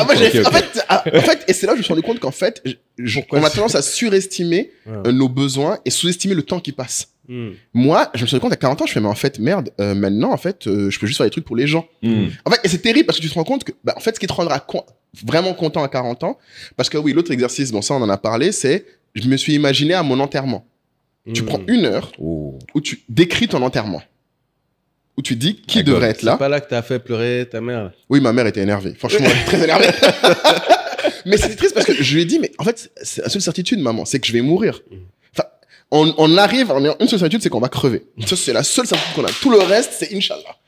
Et je lui ai dit, mais en fait, du coup, tout le reste dépend un peu de ça. Parce qu'en fait, tu te dis, bon, le but, c'est pas de crever en étant dégoûté. C'est de se dire, plus on arrive vers la fin, plus on est relaxé. Moi, c'est mon but, c'est de me dire, bon, plus je suis plus serein de mourir maintenant que je l'étais il y a 5 ans. Et chaque année, essaie de m'amener au moment où je suis le plus serein. Et un truc qui m'intéresse dans ce que tu décris, c'est, toi, est-ce que tu as eu des gens qui vous ont décrit plus de sérénité au terme de la première année de Nekao School? Complètement. Moi, je pense que c'est ça le vrai but, en fait, de l'argent. Au gala, il y a des gens qui m'ont dit des choses. Vas-y, t'en dis Je quoi? savais même pas où me mettre. Sérieux? Vraiment. Enfin, j'ai été mal à l'aise. Limite, là, ce que tu me donnes, c'est beaucoup trop, en vrai. Tu vois, des gens qui me disent, ouais, enfin... J'aime pas trop en plus partager ça parce qu'il y a toujours un rapport de confiance, mais juste une phrase, c'est tu te rends pas compte à quel point vous avez sauvé ma vie en fait. Ah ouais. Ah ouais, ça vraiment. C'est puissant. Ouais. Et en vrai, moi, ce que je dis, c'est non, c'est toi qui t'es changé la vie. T'as investi en toi, tu nous as fait confiance, t'as mis ton process en place, mais on sent qu'il y a vraiment un engouement et quelque chose qui se passe. Et en vrai, c'est dans un monde qui tourne qu'autour de l'argent, on va pas se mentir. Exactement. Ne pas considérer cette affaire d'argent, ça nous handicape tellement. Que dès lors que tu commences à réaliser tout ce que tu peux mettre en place grâce à ces affaires d'argent, forcément, ta vie change. Et on nous a donné beaucoup d'amour. Et d'ailleurs, par rapport à ce que tu dis, parce que je disais que moi, là où j'ai été principalement impacté d'un point de vue de mindset, c'est sur la formation de Yomi. Et c'est ça que j'ai fait, en fait. J'ai fait une liste de tout ce que je voulais, d'un point de vue matériel comme immatériel. Et en fait, pouvoir le mettre sur une liste, ça m'a permis déjà de pouvoir comprendre ce que je voulais, tout simplement. Et quand tu sais ce que tu veux, et vraiment, enfin, matériel comme immatériel, hein, ça te permet de ne plus avancer vers ce que les autres veulent pour toi. Et c'est ça qui nous ralentit souvent quand on ne sait pas ce qu'on veut, c'est qu'on en vient quelque part à réaliser le rêve des autres. Exactement. Les autres te disent, mais c'est intéressant, tu devrais faire ça, et au final... C'est la boussole. Et quand tu rentres chez toi, tu as ton truc, puis tu dis, attends, mais moi, c'est là que je vais. Et donc, ça te permet de dire oui ou dire non en étant conscient de ce que tu veux. Et c'est ça, et c'est pour ça que tu t'approches petit à petit. En fait, tu matérialises, enfin, tu cristallises ton futur en posant réellement ce que tu veux, soit sur un papier. Ça devient un socle pour toutes tes décisions. Absolument. Oui. Où tu parce veux que tu sais ce que tu veux. Ton conjoint, ta conjointe, tout. Et c'est pour ça que je suis là aujourd'hui et parce que c'est quelque chose que j'ai posé sur un papier il y a 5 ans. Il y a 5 ans, t'as dit, et ma femme est alignée avec ça. Elle aussi, elle veut vivre à l'étranger, reconnecter aux sources. Donc, ça fait oui, parce qu'après, l'exercice, tu as fait individuellement quand tu... J'avais marqué Bali à l'époque, mais tranquille, on prend. On n'a pas de problème. Mais tu sais ce que j'aime bien dire aux gens, et d'ailleurs, ce qu'ils ont vu dans le mastermind, et c'est l'un des avantages dans notre tribu. Donc, on a une tribu, en fait, où nous, on a une plateforme où on réunit les gens de la communauté du podcast. Ce que je leur dis souvent et qu'ils vont voir, c'est qu'en fait, il y a quasiment... En fait, les choses que je voulais avoir, je les ai quasiment toutes eues, mais la façon dont je voulais avoir, il n'y a rien à voir dedans. La boîte que j'ai créée n'était pas écrite. Enfin, il y a plein de choses dedans qui ne sont pas dedans. C'est-à-dire que, par exemple, moi, il y avait écrit encore que je voulais aller au Mali. Parce qu'à l'époque, c'était le seul pays que je connaissais d'Afrique. Ce qui est vrai et ce qui n'est pas un problème dans l'absolu. Moi, j'avais marqué que je voulais être un homme d'affaires, que je voulais être impactant pour mes proches et les personnes autour de moi, que je voulais effectivement avoir ma maison à l'étranger, mais aussi avoir mon socle, enfin ma maison en France, enfin toutes ces choses-là. C'est ça, c'est un document que tu viens, tu affines. Exactement. C'est super passionnant quand tu es face à ça, en fait.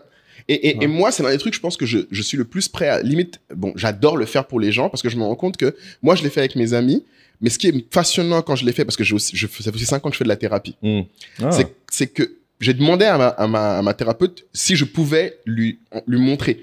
Elle m'a dit, mais pourquoi? Je lui ai dit, mais parce que ça façonne tellement ma vie, ce plan, que j'aimerais en parler avec elle. Et elle m'a dit, bon, si vous voulez. Et ce qui était passionnant, c'est qu'elle m'a posé, la seule question qu'elle me posait à chaque fois, que je donnais un élément, elle dit, mais pourquoi? Voilà. Et pourquoi ça pourquoi? En fait, c'était intéressant, elle disait, pourquoi maintenant et pourquoi vous? Pourquoi toi, tu as besoin de ça? Pourquoi pas? Parce qu'en fait, souvent, il y a des trucs, tu te rends compte. C'est là que ça devient intéressant. C'est là où tu commences à te dire, attends, merde, ça, c'est plus pour ma mère. C'est pas pour moi. Tu vois, ça, c'est plus pour... Parce que ça m'a fait chier toute ma vie, donc j'ai envie de... Ça, c'est parce que c'est comme ça que je m'imagine. Et des fois, il y a des trucs que tu te rends compte, tu t'imagines d'une certaine manière, mais tu ne te rends pas compte, en fait, de pourquoi tu veux être comme ça. C'est intéressant, ça. Je vais le faire. Surtout quand tu le fais à 20... Mais ça reste intéressant de le faire super jeune. Tu vois, parce que ça te donne un cap et puis ça te donne une éthique de travail. Ça te donne aussi l'habitude d'avoir un but, l'habitude de se battre pour quelque chose. Exactement. même si à l'arrivée, c'est pas forcément ça que tu regardes. Mais tu développes en fait quelque chose, tu vois, tu te mets en marche.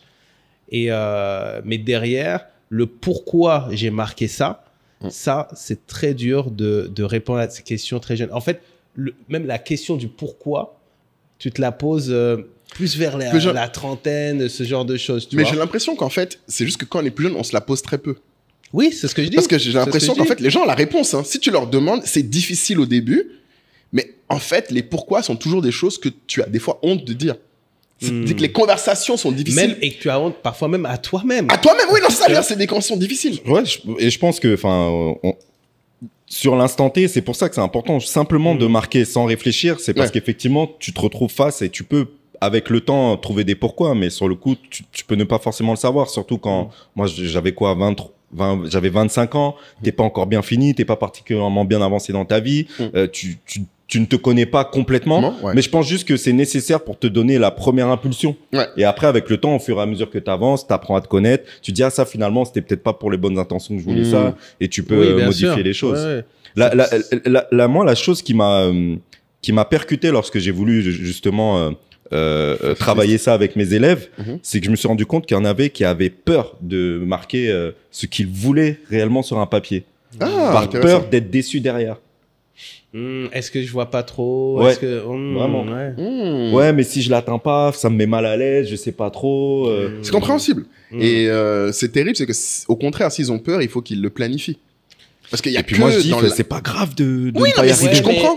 Mais comment tu peux savoir où tu vas aller si tu sais pas ce que tu veux? Mais la vraie réponse, ça va être vraiment l'entourage.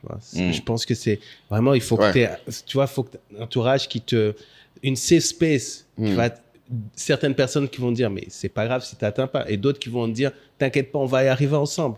Tu vois, mais ce truc de quand tu es seul, tu peux effectivement tomber là-dessus, tu peux tomber là-dedans. Le côté, mais il faut quand même se permettre d'y croire à titre personnel. Non, oui, c'est ça le plus dur. Mais cette force-là, parfois, moi, l'entourage, elle est nourrie par ton entourage. Parce que tu sais, plusieurs fois, justement, j'ai eu cette réaction où tu dis mais je comprends pas, il faut bosser quoi, il faut s'y mettre, tu vois. Non mais ça c'était il y a moi, et puis j'ai remarqué qu'il y a des gens qui ça faisait un gros boost et d'autres où ça allait justement ça les paralyse. Ça les paralyse, ça veut dire que je suis pas assez bon, tu vois, parce que il a raison, je devrais faire ça mais j'y arrive pas.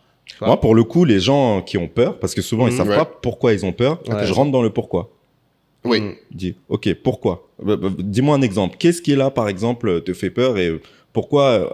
Parce qu'en fait, je me rends compte que, d'accord. Mais le fait de te rendre compte que ça te fait que, et tu reviens, et au final, la personne, elle se rend compte que, en fait, non, j'avoue, c'est. Non, mais c'est super intéressant. Et toi, personnellement, du coup, est-ce que tu leur partages? Moi aussi, je pense qu'il y a le pouvoir à partager personnellement les choses aussi. Est-ce que toi, tu partagerais, disons, quelle était ta meilleure décision financière que tu as prise ces dernières années? Genre, est-ce que Je partage mes expériences personnelles. Vas-y, complètement. Tu dirais que c'est quoi ta meilleure décision personnelle, toi, financièrement? Après, moi, je suis, d'un point de vue financier, déjà, en tant que CGP, à la base, les produits que je proposais, je les avais pas forcément à titre personnel. Ça veut dire que tout ce que tu proposes dans ton catalogue, tu ne l'as pas forcément, parce qu'il faut que ce soit cohérent aussi avec la façon dont tu construis ta vie. Pour certains, un plan d'épargne retraite, ça va être utile. Pour d'autres, une assurance vie, pour d'autres autre chose, etc. Moi, aujourd'hui, en tant qu'entrepreneur, le plus gros de ce que j'ai, je le réinvestis dans mon business.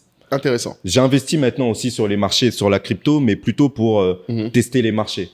J'attends pas aujourd'hui un retour énorme là-dessus. Pas tout de suite. Pas tout de suite. Ok. À un moment donné, quand vraiment avec mes business, je vais avoir énormément de cash flow et que là, je commence à construire mon patrimoine dans le même temps.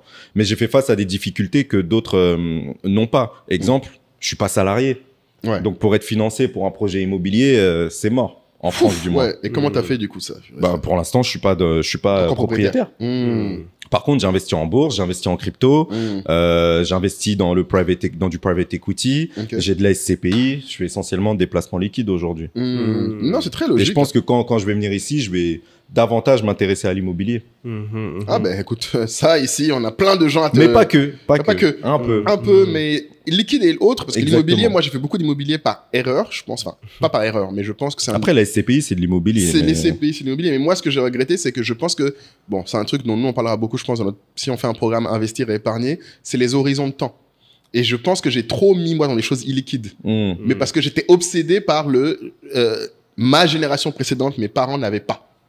Donc, j'étais obsédé par, il faut qu'on ait des terrains, il faut qu'on ait une maison, je connais, Certaines choses, je regrette pas parce que c'est nécessaire, mais il y en a d'autres où je me rends compte, en fait, aujourd'hui, vu ma vie, j'aurais été plus... Moi, je pense que le baromètre d'une bonne gestion financière, c'est à quel point tu es serein. Je suis d'accord. Et c'est vraiment ça qui est... Ouais, mais c'est dur. Parfois, tu peux être serein alors que ça va pas. Non, je pense honnêtement que la sérénité... Par ignorance, je veux dire. Je pense que les gens... Personne n'est ignorant sur l'argent. Je pense que les gens... Non, je pense qu'en fait, non, sur comment l'argent leur fait se sentir... C'est le contraire de ce qu'on vient de dire. Non, il y a l'éducation de comment tu gères et il y a la connaissance de comment tu te sens par rapport à l'argent. Je pense que même les gens ignorants, comme ils disaient, ils se sentent mal à l'aise. En fait, j'ai jamais vu personne qui se sent à l'aise avec l'argent et qui a des problèmes d'argent. Ah si, Sérieux? Il y a des gens, ils sont endettés, je sais pas quand, et tu les vois faire le show. Non, mais tu les vois faire le show, mais moi j'ai des potes endettés. Quand ils étaient endettés, quand tu leur demandes, il y a ce qu'ils font dehors. Mais la nuit avant de se coucher, caillou. Ah oui. Non, et généralement, je te parle, ça travaille. Oui, et l'entourage, c'est ça. Moi, je te parle d'amis à moi, qui étaient des gens qui sont proches, et que je voyais flamber. Et après, quand on était un dimanche, moi, le meilleur moment, c'est dimanche soir. Dimanche soir, quand tu regardes ta semaine et que tu es avec tes potes, franchement, vous parlez pas tous de la même chose. Il y en a qui disent, ah, moi, j'aimerais bien l'année prochaine aller en vacances là. Et d'autres vont dire des choses plus, ouais, je l'ai déjà fait. Et il va te dire, mais en fait, par contre, moi, j'avoue, ce qui me stresse, c'est je me dis, il faut absolument que j'ai ce contrat. Je dis, mais pourquoi?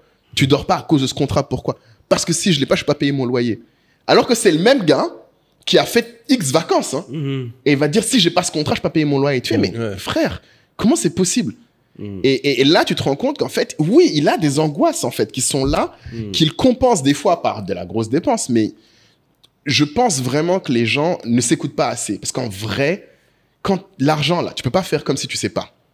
En fait, c'est tellement un truc qui est viscéral. On est dans un société tellement capitaliste que même quand tu le flambes... C'est quand t'es à l'ouest. Mais c'est de l'auto-sabotage. Ah, voilà, c'est aussi possible, tu vois. Il y a des gens qui sont là-dedans. Il y a un aspect auto-sabotage, il y a un aspect déni, il y a un aspect manque de connaissances, c'est plein de choses. Il y a aussi ton entourage, il y a ce que tu aimes dans la vie, il y a tes croyances, parce qu'effectivement, on a la sensation qu'être riche, c'est quelque chose qui doit se voir, alors que pas du tout. Pas forcément. Pas forcément. Ouais. Ça veut pas dire que quand tu as de l'argent, tu dois pas avoir de la marque et tout, mais depuis quand être riche, ça veut dire montrer aux gens que tu as de l'argent. Mais ça, on a été conditionné parce qu'il y a les clips, il y a les films. Les films, comme exactement. Les gens pensent qu'être riche, c'est avoir un maximum d'argent et de démonstration. Ouais. Alors qu'en vrai, quand tu jettes tes billets, mais mec, ton argent, il aurait pu travailler ailleurs, en fait, là. C'est ça la chose qu'on devrait se dire.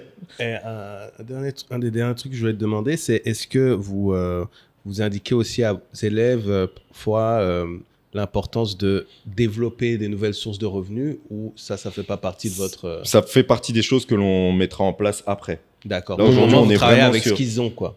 Bah, c'est surtout qu'aujourd'hui, nous, on veut pas être sur plusieurs fois en même temps. C'est déjà lourd, ce qu'ils ont. Là. Ouais.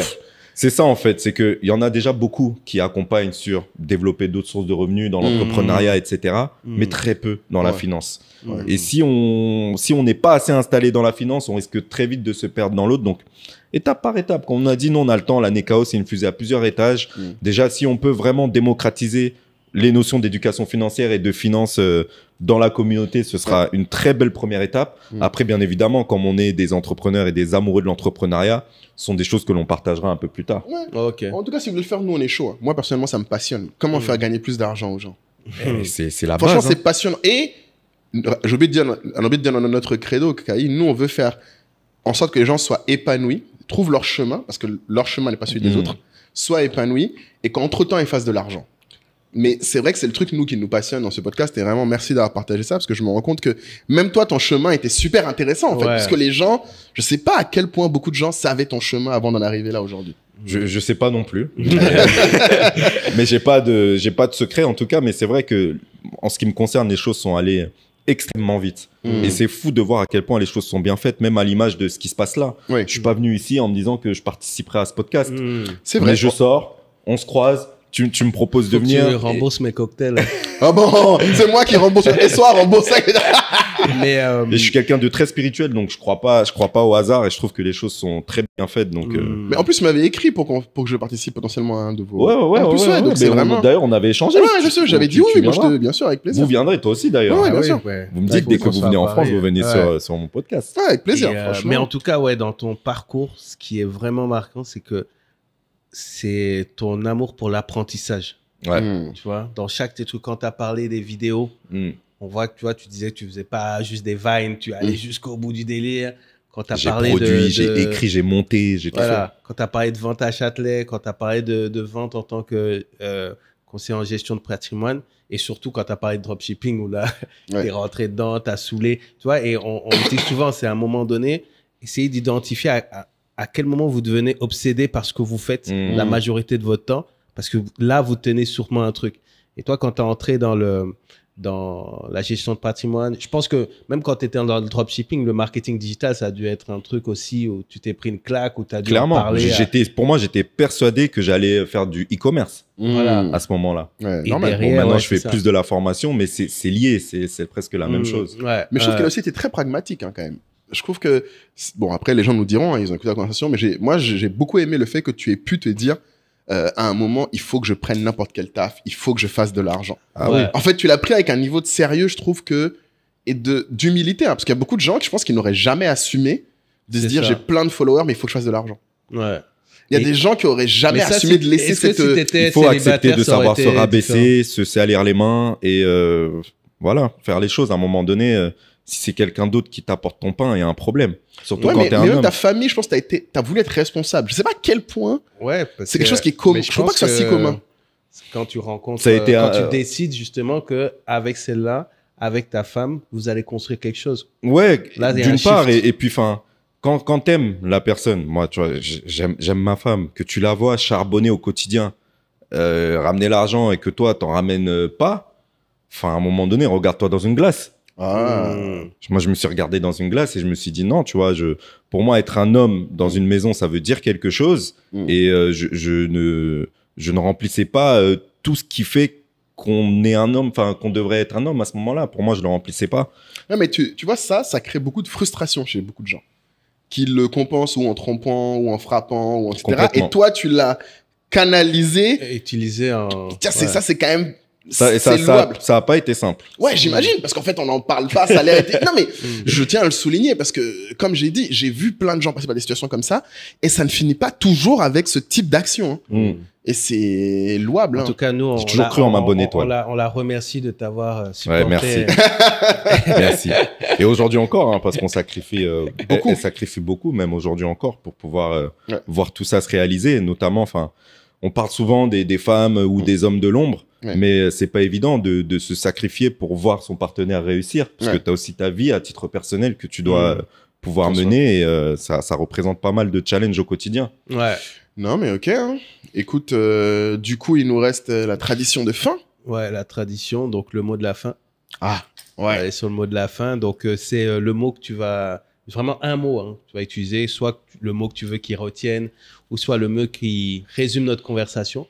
Et ils utiliseront ce mot pour... Enfin, ils le cacheront dans leurs commentaires, en fait. Pour montrer qu'ils ont été jusqu'à la fin. Voilà. C'est on va choisir un mot. Quelle responsabilité. C'est notre truc watch time, tu vois. Watch time. Et vous aussi, maintenant, vous pouvez jouer et dire quel mot vous auriez choisi si vous étiez à sa place. Mais quel mot choisirais-tu? Non, mais moi, ça va être très simple. Hein. Aquaba. Ah oui, intéressant. Donc, tu te projettes. Aquaba. T'es dans cet état d'esprit. Je suis dans cet état d'esprit. Ouais. Hey man, bah écoute, on aime, on achète, on aime beaucoup. En tout cas, Can We Talk, le podcast. Yep, yes. Can We Talk. Nekao School. Vous pouvez même taper Nekao Podcast si vous ne trouvez pas. Nekao School, absolument. Si vous avez envie de voir ce qu'on fait, vous pouvez nous suivre sur les réseaux sociaux, Loïc Monlouis. Ouais. Et voilà. Et Charles. Et Charles, absolument, Tracy Enzo. Yes. Hey man. Ok. Donc, abonnez-vous encore une fois là. Je sais pas quel Non, oui, regarder, il vient quand même de se livrer, donner quand même beaucoup de conseils. Je pense que le moins que vous puissiez faire, c'est lâcher un abonnement, c'est gratuit. Voilà. Un like si vous êtes encore plus généreux. Et après, écoutez, partagez-nous en commentaire. Si vous êtes vraiment. Si vous êtes quelqu'un à la hauteur de l'échange, il a lâché 1 heure. Ouh là là, non, il a lâché quand même 1 heure. Un commentaire pour 1 heure, je trouve que c'est pas cher payé. Vraiment. Et merci pour l'invitation en tout cas. Mais, les gars, merci à toi. Et continuez ce que vous faites. Hein. Franchement, c'est d'utilité publique. C'est gentil. Surtout pour des personnes comme nous de l'autre côté. Vraiment, c'est top. Mais là, on a créé le pont là, c'est bon. C'est exactement. On va faire plein d'autres choses, donc stay tuned. Stay tuned. Exact. Ciao. Ciao. Ciao tout le monde.